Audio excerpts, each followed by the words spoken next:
Okay, everyone, welcome back. As you could tell from the opening slide, we are finally going to get around to the topic of Watergate, otherwise known as the fall of Richard Nixon.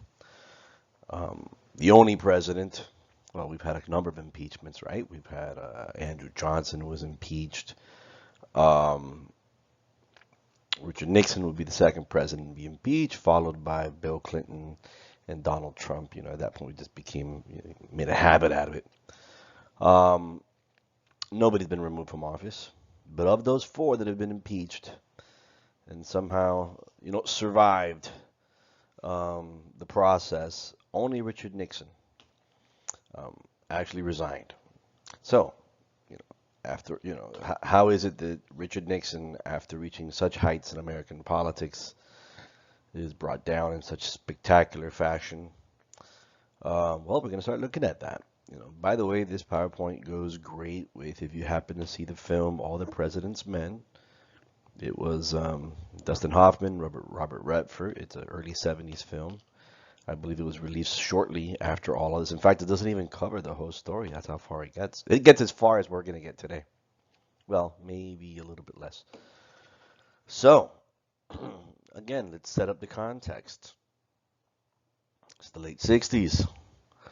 Richard Nixon rides into office on a wave of conservative discontent with what they see as the emergence of the counterculture, the anti-war movement, the Black Panther, Black militant, Black Power movement, all these things which they consider to be existential threats, if not outright anti-American. And Richard Nixon is elevated to the presidency, on the shoulders of what he calls the great silent majority. Let's not mince words. That's code for the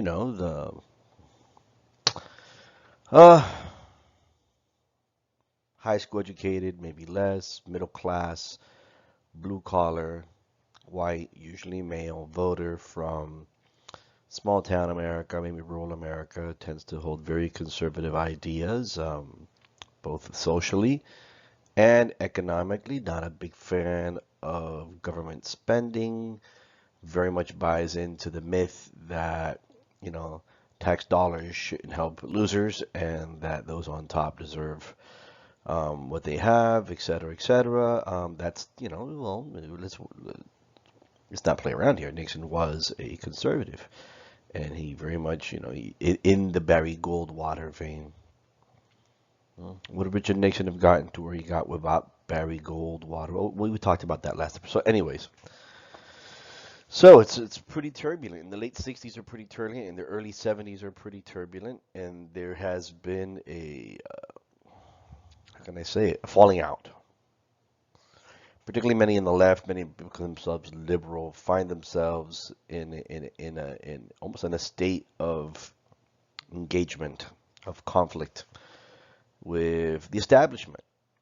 And who better represents the establishment this time as, Richard Nixon? I mean, if you take his comments after the Kent State massacre, um, and the comments of people saying, yeah, those dirty bums, a very divided country, a very divided country. Actually, be surprised where we're going to start when we talk about Watergate. Let us start here, an event not everybody knows about. And you're going to see what we're going to get to. March 8th, 1971. Now, we know about the Weathermen putting bombs out there. I mean, there was a number of groups out there that, in their own way, shape, or form, want to do something to not just advance the agenda of the counterculture, which in part was to end the war, but take it to the establishment. One activist group out there called the Citizens Commission to Investigate the FBI. And on March 8th, 1971, very smart, they planned it for the night that everybody was watching the fight of the century, Muhammad Ali versus Frazier. Um, which is interesting. Muhammad Ali had also been investigated by the FBI. Two people break into the FBI office in Media, Pennsylvania, and walk out with 1,000 classified documents, and then start mailing them out to all the major newspapers. And at first, The papers didn't want to print them, but eventually they did. So, what did these guys do?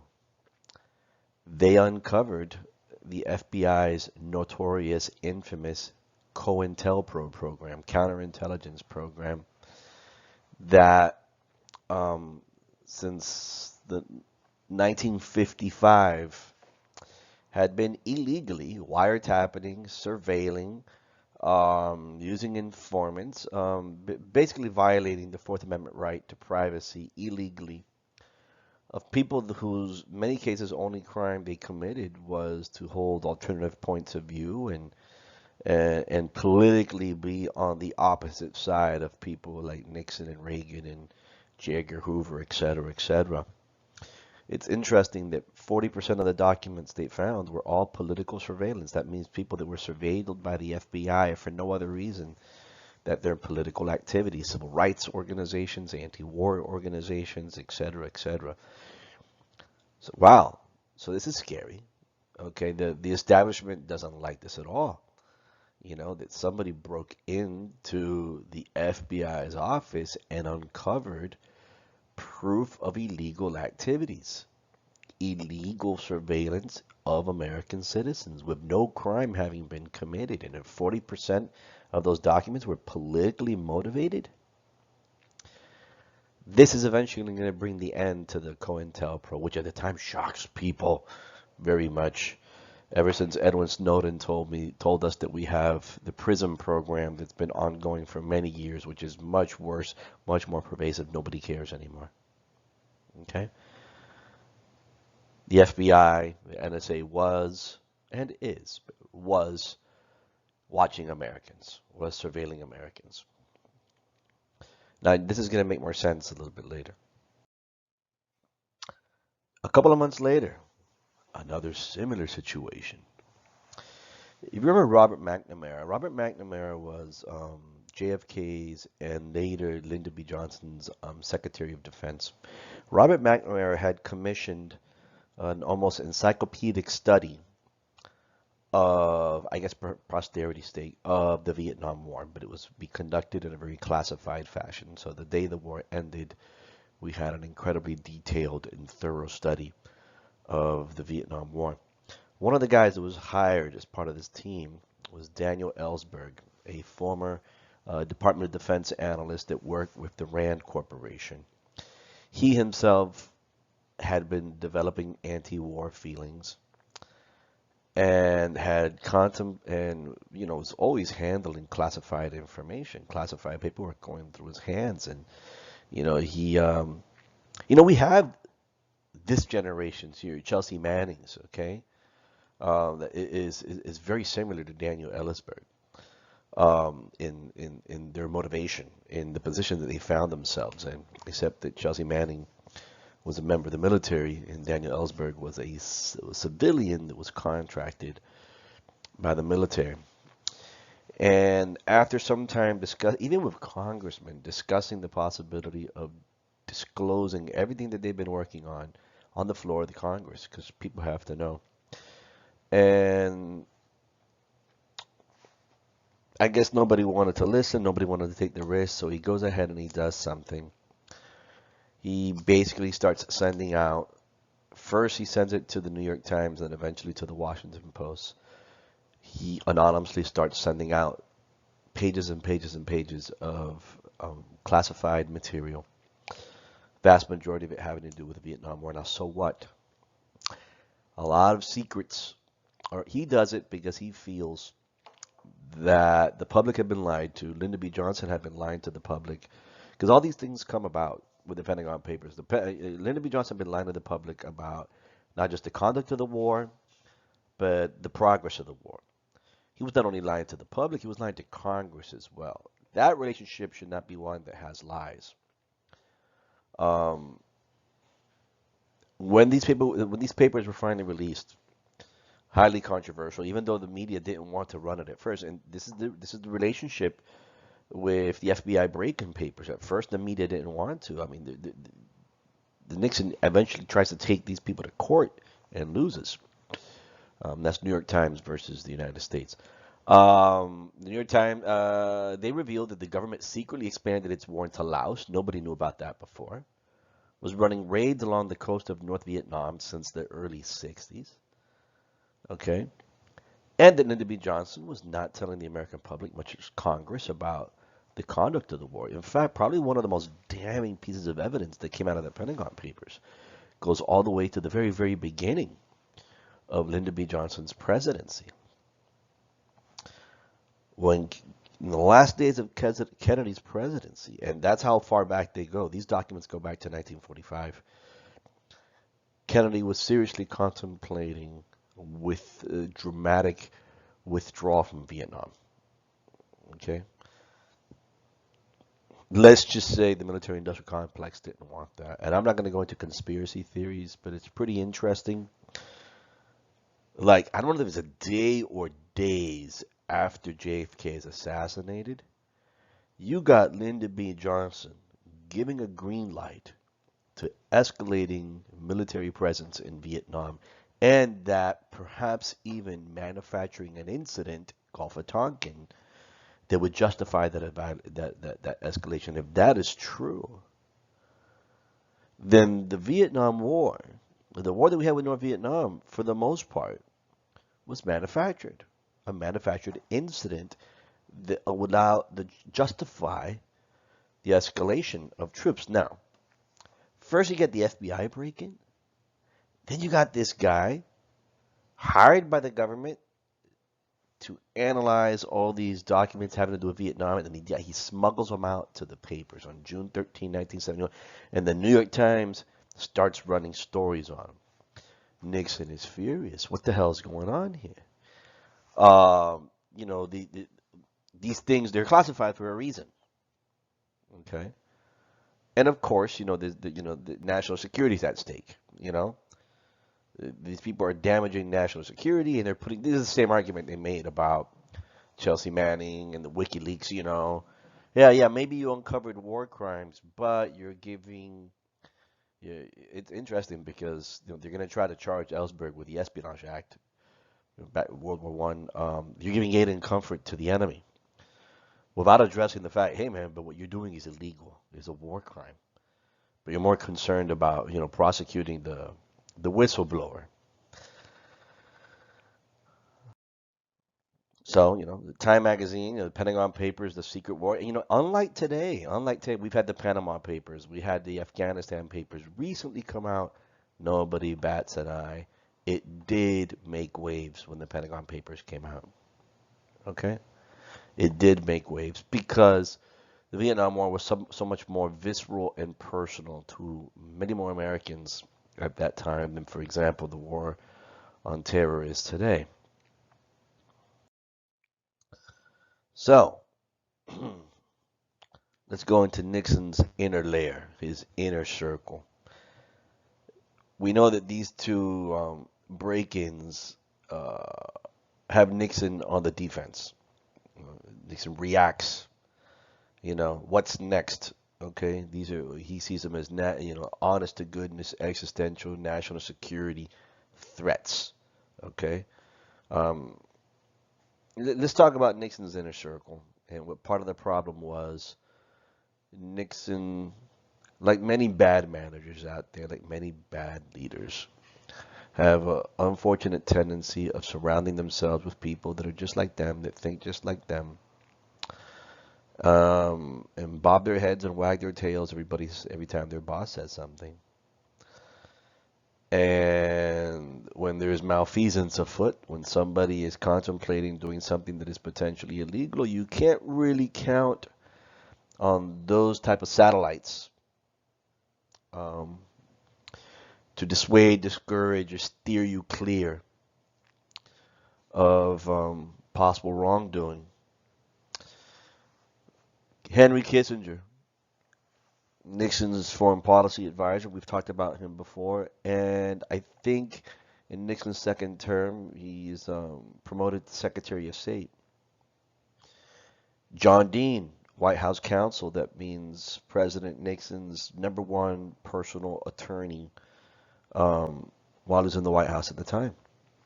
H.R. Haldeman, was Richard Nixon's chief of staff. That is the guy you have to get through to get to the president. He runs the president's schedule. He manages the president's staff. He runs interference for the president. And then John Ehrlichman, counsel to the president and assistant to the president on domestic affairs, apparently pushed the president on a lot of these environmental issues. But wait, there's more.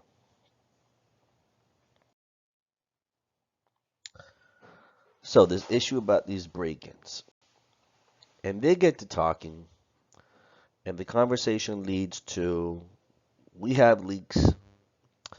There's leaks out there, potentially even more damaging leaks to come. And who do you hire to fix leaks? You hire plumbers. That's right. And so the Nixon White House began to assemble on a very informal, de facto way a team of plumbers. And what do you think these teams of plumbers' job is going to be? It's going to be to find and fix leaks. At the head of this plumbers team, well, we've seen him before. Okay, well, we maybe didn't mention him before, but he's been around before. E. Howard Hunt. E. Howard Hunt, CIA agent and director of the CIA station in Miami, Florida, which was referred to as JM Wave, whose primary purpose was running CIA operations with the assistance of CIA-trained Cuban exiles towards Cuba. Okay, yes, there are connections. And so here he is in the Nixon White House, and he is tasked by President Nixon. I mean, the guy's a CIA, so, if anybody knows how to, covertly find problems and fix them, it would be a CIA guy. G. Gordon Liddy, former CIA agent, okay. We're going to talk about him a little bit more. He becomes an aide to the organization that I'm going to mention next. He works, but on a more informal capacity, with Richard Nixon. He really works for Ehrlichman, so that's how he works for. But he's a very active member of these plumbers. John Paisley, CIA agent, and Eagle Crow, also not a CIA background, but an aide to Ehrlichman. So all this ties to Ehrlichman's office, and you got a lot of CIA guys that are tasked with the idea of fixing leaks. Hence, that's why they were called plumbers. Let's talk about connections. It's very interesting. Many of these guys the Nixon White House has interesting ties, maybe not as much as George Bush Sr.'s. Interesting ties, not just to the CIA, because you got CIA people in the White House working for the Nixon administration in one capacity or the other, but interesting ties to Miami and that CIA connection. And let's just go right to the point. To the Cuban exile community, CIA trained Cuban exiles, their connection with JM Wave, E. Howard Hunt, the CIA. So there is a Miami connection with the Nixon White House. Many of the people that you're going to see in this picture, you're going to see them again, and I've shown you this picture before.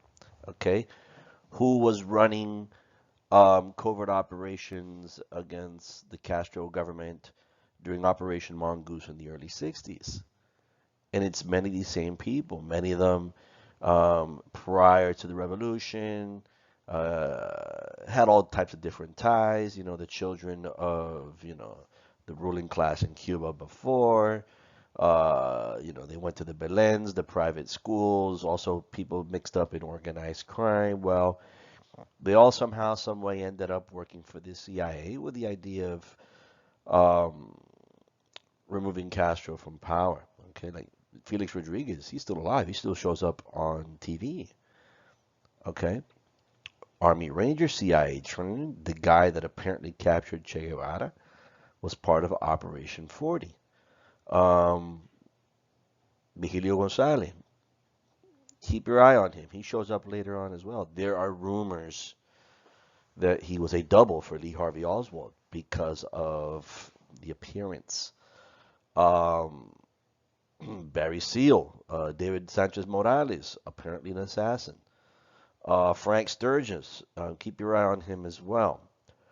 Porter Goss, okay, he's a former CIA agent, admitted that he was involved in clandestine operations around Latin America in the early 60s, ends up being director of the CIA and a member of the House of Representatives from 1989 to 2004. So this is a who's who, and the dots, it's very connected to Miami's Cuban American CIA connected community, that really small community.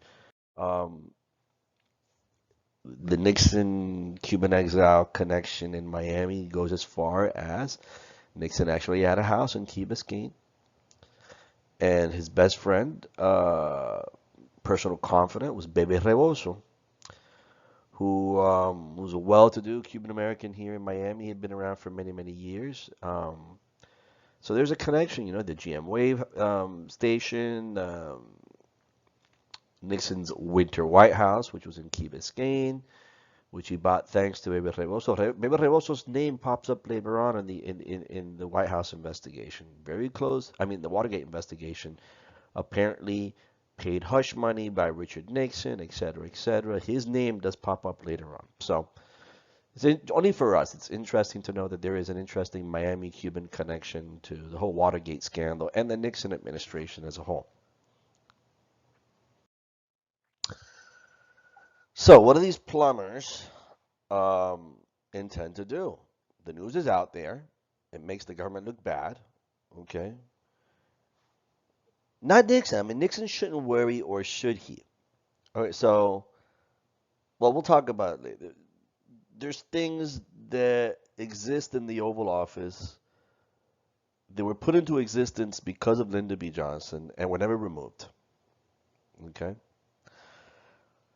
The plumbers' first plan of action, and they threw a bunch of ideas apparently at Nixon. Nixon tried to cover up he had nothing to do with this, or through Eichmann.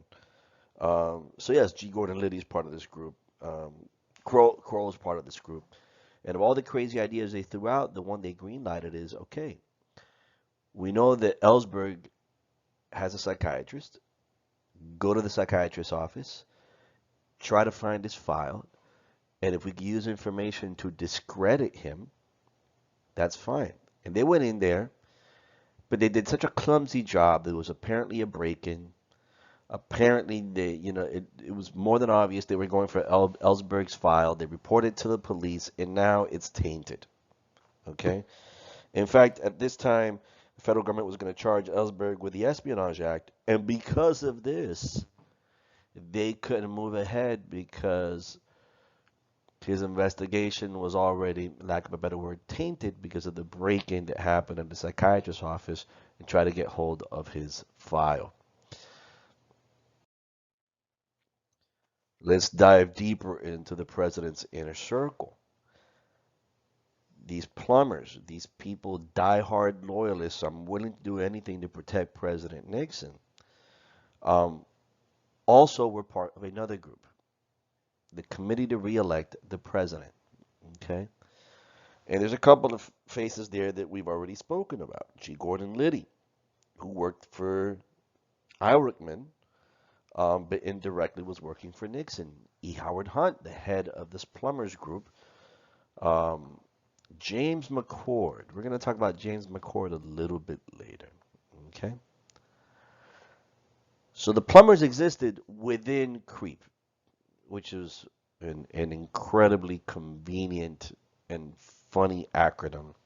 The Committee to Re-elect the President. This is the group that's pretty much going to spearhead not only the Ellsberg break-in, but what's going to come in next. And here we are. Okay, this is the moment that defines the rest of the scandal. What you're looking at there, and you can still drive by, was the Watergate Hotel. Okay, the Watergate Hotel.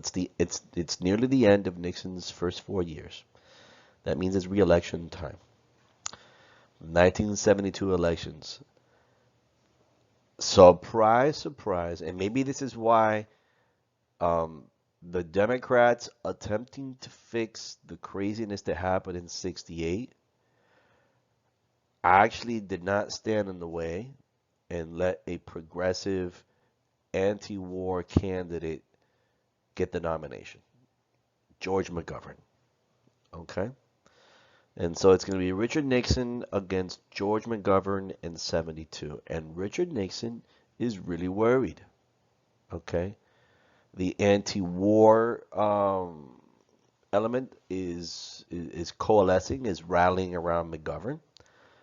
And the Nixon people are really concerned of whether, Nixon may not survive this reelection. All kinds of crazy ideas were thrown in his direction, like grabbing Democrats and honeypotting them and then blackmailing them with compromising pictures. What was the other one? Taking protesters that were going to go to the 72 convention and kidnapping them and sending them to Mexico so they'll be confused. I have no idea where that was going to go. So the Watergate Hotel was the hotel that was being used as the headquarters for the DNC's 1972 campaign. And Richard Nixon he just cannot stand it that he doesn't know what the Democrats are up to. He wants to know. He wants to know what he's up against. He wants to know what his chances are. And he already has a team of spooks working in the White House. Put them to work. Okay? So, this was not necessary. One thing is covering up leaks, and the other thing is using his little CIA, FBI that he's been able to assemble in the White House because of all these people that have an FBI, CIA background, and have them do espionage work for him. Remember, at the time, nobody knows about this. June 17th, 1972. It's nighttime. At least the office section, because it's a hotel, but the section of the hotel, which, I guess it had, it was mixed use. There was some office buildings. It's still there. Was closed for the night. You had security guards making rounds. 5 burglars break into the Watergate Hotel. Remember I told you about Nixon's Miami/Cuba connections, right? Okay. James McCord, CIA agent. Vigilio Gonzalez, Cuban, enlisted by the CIA, ran some CIA operations. Many claim that's his picture in that Operation 40 picture. Frank Sturgis, incredibly interesting guy, born here in the U.S., joined Fidel during the Cuban Revolution to fight against Batista, okay, was given a high-level position during the revolution, was fairly close to Fidel, and then within a year or two after the revolution, feels that the revolution's falling to communists, and he leaves to the United States, and then offers himself to work for. Oh, and he was a CIA agent. It seems that he was the CIA's liaison to Fidel while he was in the mountains, and now he's working for the CIA. Eugenio Martinez, Cuban, enlisted by the CIA. And then Bernard Barker, don't let his name fool you. His father was American, but his mother was Cuban. He was raised in Cuba, okay? He had dual citizenship. He actually was part of Batista's secret police, which is interesting. At some point in time, he was on the complete opposite end of Frank Sturgis, historically. And then came to the United States after the revolution and ended up working for the CIA, okay? So they sneak into the hotel. They find the office and the room that they believe that, some files are being kept. Apparently this took place over 2 days. One day they came in. James McCord is brought in because James McCord is, he was hired just for this job. He's an electronics expert. They came in, I believe it was the day before, and they put in some bugs into that room. What they were interested in is getting audio. Then they go back to their office, wherever it is in D.C. or in the White House, and it wasn't working. So now they have to come back again. Okay? So they sneak in. They sneak into the room. Okay? And apparently they had to leave and then come back. And they put. So the security guard walks by the room and he notices the door open. And he closes it. He doesn't think anything of it. I mean, one of the workers left for the night. They forgot to close the door. He closes it. And then he goes and he does his rounds. And then he comes back and he notices the door open again. And he looks inside with a flashlight. And who does he find? These five rummaging through the office trying to install hidden microphones. Here's some pictures, Hidden microphones they were trying to install in little tubes of chapstick. So the security guard calls the police, tells them to get their hands up, and they are arrested. It's a strange burglary. Like, who in the hell would want to burgle the offices of the DNC? When they go through Bernard Barker's pockets, well, nobody does it. Nobody remembers phone numbers by memory anymore. Everybody has everything on their cell. So, hey, once upon a time, there was no cell phones. There were landlines. And people used to carry around little phone books, some little black books, either at home or in your pocket. This is when things get interesting. Bernard Barker, when they go through his pockets, they pull out his little black book and they start flipping through the pages. And one of the entries, there's two H's.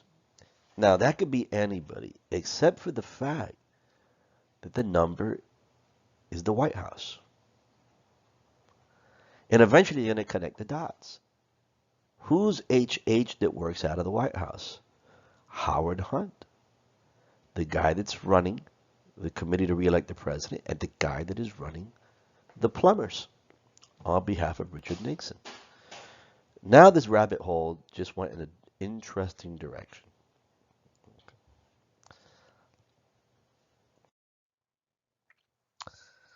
June 17th, 1972 is when things get interesting. You got two investigative journalists that work for Washington Post. Remember, earlier that year, the Washington Post, as well as the New York Times, already were the recipients of some very interesting classified material. Okay? Pentagon Papers, as well as the FBI break-in material. So they get a phone call from an anonymous source. Back then, there was no caller ID, and then you got a phone call from an anonymous source. And believe me, whoever did it, we know who it is now, had the means to block who it was. Wants to talk to Carl Bernstein and Bob Woodward. Okay, fine. The person on the other end tells him that burglary is more than what the police think it is, and it's more than what anybody thinks it is. That burglary goes all the way to the White House. In fact, that burglary was planned and green-lighted at the White House, and it goes all the way to President Nixon. And I'm going to call you every so often, okay? I'm going to tell you a little bit so you could run your initial story. And every so often, I'm going to call you again and give you more information and more information and more information. The person that's doing this, this kind of kills it because for so many years we didn't know, but the person that's doing this has a grudge. Okay? We know who it is. I imagine there'll be much giggling. You could read right there on the slide. That was the name that the anonymous source went by. Hey, that's a strange name. Well, it's not strange if you consider that there was a very weird cultural quirk in America at the time, that there was an attempt to normalize pornography, and they were actually playing it in mainstream movie theaters, and a very popular film. Okay, we'll just leave it at that. So this is the individual. This is my name. He's going to start feeding these guys information. And they're going to start running these stories. And it's going to affect the legal prosecutions. These guys, they haven't gone to trial yet. Because they are going to be charged. And by the time they go to trial, Bernstein and Woodard have already run several segments of the information that their informant is giving them. Okay? And what starts as an ordinary burglary, it's not an ordinary burglary. Nobody ordinarily burgles the offices of the opposition party. It's going to become much deeper and eventually wrap up the office of the president.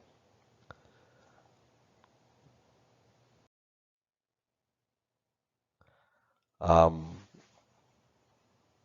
we know that Nixon's going to win the re-election. That was silly. I mean, why would he want to know what was going on in that office? He's going to beat McGovern easily, landslide, crush completely.